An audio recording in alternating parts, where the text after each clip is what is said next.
I'm Logan Crawford, and right now on the Spotlight Network, we explore Magdalen Dugan's inspiring novel, The Way, the Life. In this thought-provoking continuation of her In Heaven or on Earth series, the author takes us on Trisha Riley's transformative journey of faith, love, and self-discovery. If you're drawn to stories of spiritual awakening, historical depth, and the pursuit of life's purpose, this is a book. This is an episode. This is a chat you won't want to miss. We're delighted to have this very talented author join us here today on Spotlight. We thank the team at Atticus Publishing for helping us put her in the spotlight today. And we ask viewers like you to support authors like her by subscribing to our channel and by purchasing her wonderful books. The links are below this interview. Magdalen, thank you so much for joining me here today on Spotlight. Thank you, Logan. I'm very happy to be here. Happy to have you on the show. This is a powerful series, a gripping series, very compelling. Talk to us a little bit. Give us an overview of the In Heaven or on Earth series. It is my aim to talk about the journey of a soul. So I see my own life as a journey, and as somebody who's always loved literature, written and taught literature, I see people's lives as an unfolding of a story of salvation, in which we have various points of crisis when we can choose for the good or for the evil. And as that happens, our character develops as a character in a novel develops. And we are able to grow or to deteriorate depending on our choices. So my novels talk about the journey of this person named Trisha Riley, who starts out in Buffalo, New York, as a very confused young woman in the late 60s, early 70s.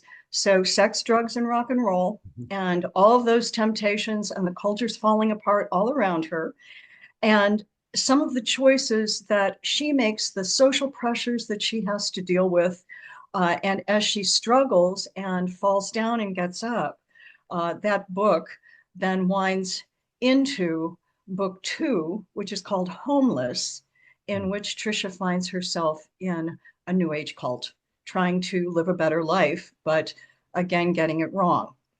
And that book asks the question, will she be able to remember who she is? And then book three, which is the book we're focusing on today, called The Way, the Life, is the book in which Trisha first discovers her Christian path and takes the steps necessary to walk it. Very, very interesting. And book four has yet to be written, or is it already written? Tell Book us about four, that. book four is in progress, and it is called The Cross, the Resurrection, Hmm. because on the Christian path, we don't just arrive. We arrive to die and be resurrected Yeah. because we're following the way of the cross and the way of the resurrection. Yeah, our lives are redemption stories, no doubt, much like Jesus is. Yeah, Yes, yeah, without yes. a doubt. How does Trisha's journey reflect your own personal experiences with faith and purpose? My own journey is very much reflected in Trisha's journey. As I mentioned, I do teach literature and I teach creative writing, and students will often ask, "Well, is this book you're presenting right now fiction or is it true?" Mhm. And I always say, "Well, fiction is true, and sometimes it's truer than nonfiction because it's dealing with symbolism in a very deep way." So, and people also often assume that all literature is autobiographical, and perhaps it always is, because what other experience do we have to draw on? Yeah, Really, even science fiction draws on human experience because we don't know any Martians. So, uh, so yes, of course, it draws on my own experience. However, Trisha is not me. mhm. So Trisha's experiences incorporate experiences that I've had, that some of my friends had years ago, uh, and and really she became her own person as I continued to write the novels. Yeah. Talk to us a little bit about what makes medieval literature and Christian history central to this story's narrative. Ah, well, medieval literature is grounded in Christianity. So in the Middle Ages, people believed in the great chain of being, Hmm. in which God is at the apex, and his life and power are poured out through persons, animals, down to stones. And so everything being connected.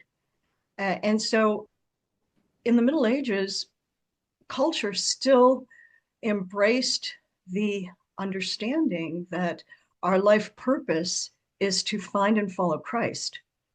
Uh, my novels are very much inspired by the novels of Sigrid Undset, who Hmm. won the Nobel Prize in 1922, Nobel Prize for Literature, a Scandinavian writer Hmm. who wrote Kristen Lavransdatter. And that book, like my book, books, um, is in three parts and shows the journey of a medieval woman's life in Scandinavia, mostly in Norway, in medieval Norway. And we see her, like Trisha, making terrible mistakes and yet always reaching for redemption. Hmm. So that the final book is called The Cross. And her life is seen in the light of the next life, which is very much the way that people thought in the Middle Ages and the Yeah. way that I have tried to think myself. I mean, our lives are incredibly short. Hmm. And what are they for? But to prepare for eternity. Hmm. Absolutely. Absolutely. Have you envisioned your books as a TV series or a series of films, perhaps? I have, and I certainly hope someone else does. I I think that they would be an interesting series because they are historical fiction, and Hmm. so it would be possible to create, I think, a very lively and believable series of settings Yeah. for these stories, including, the basically the hippie scene. Trisha is winds up in San Francisco, in Berkeley, and then the cult problem that existed in the late 60s and early 70s. That's a very real thing, and it's based on some personal experience and Yeah. some research.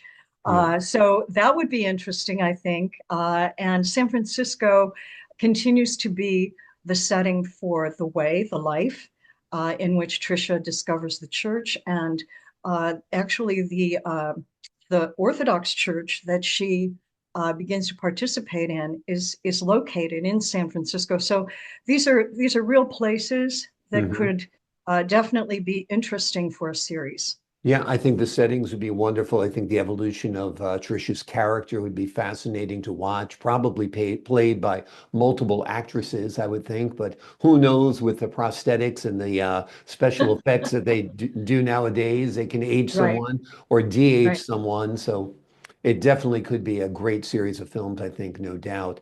Talk to us a little bit about the significance of the liturgical beauty and charitable fellowship that Trisha discovers. Trisha is someone who has had a troubled childhood, traumatic childhood. And one of the reasons she finds herself in the New Age cult in book two is that she's searching for family and for home. She's Hmm. searching for a place where she belongs. And throughout her life, she's consciously searching for purpose Mhm. and meaning in her life so that she can get up in the morning and know she's participating in something bigger than herself. She definitely finds that as she enters into Orthodox Christianity, and she finds people who are profoundly supportive of her own goals and hopes. She also, I don't want to give too much away, Yeah. but she also is exploring a relationship Hmm. that may allow her to have a family. Yeah. Within Orthodoxy, she is stunned by the beauty that she discovers. Uh, so this is reflected in the words of the emissaries of Prince Vladimir of Mhm. Russia to Greece, to Byzantium, before the turn of the last millennium. And they came back home and said, we didn't know whether we were in heaven or on earth. Mhm. So, Amazing. yeah, And hence the title of your series. hence that. Yeah, wonderful. What do you hope readers take away from your book? Obviously, they'll be entertained by the stories, but I think there's something much, much more there. We are frail human beings and we make terrible mistakes. A lot of what I explore in all of my writing, and I do have other works besides this series, is that we are able to receive forgiveness for the falls that we experience, that our precious life energy is wasted on guilt Yeah. because it's really repentance that we need. And Mhm. repentance means changing our lives. Yeah. So as we want change, we find forgiveness and we find redemption, that redemption is always possible, and that we should have hope and faith. Yeah. Yeah. Wonderful messages, absolutely. And messages conveyed in the greatest story ever told, of course, and echoed in your great stories as well, found within the pages of these novels. Today, we've been talking about The Way, the Life. It is a thought-provoking continuation of the author's In Heaven or on Earth series. And the author takes us on Trisha Riley's transformative journey of faith, love, and self-discovery within the pages of these books. If you're drawn to stories of spiritual awakening, historical depth, and the pursuit of life's purpose, this is a book you won't want to miss. Magdalen, thank you so much for joining me here today on Spotlight. Thank you, Logan. It's been a pleasure to be with you.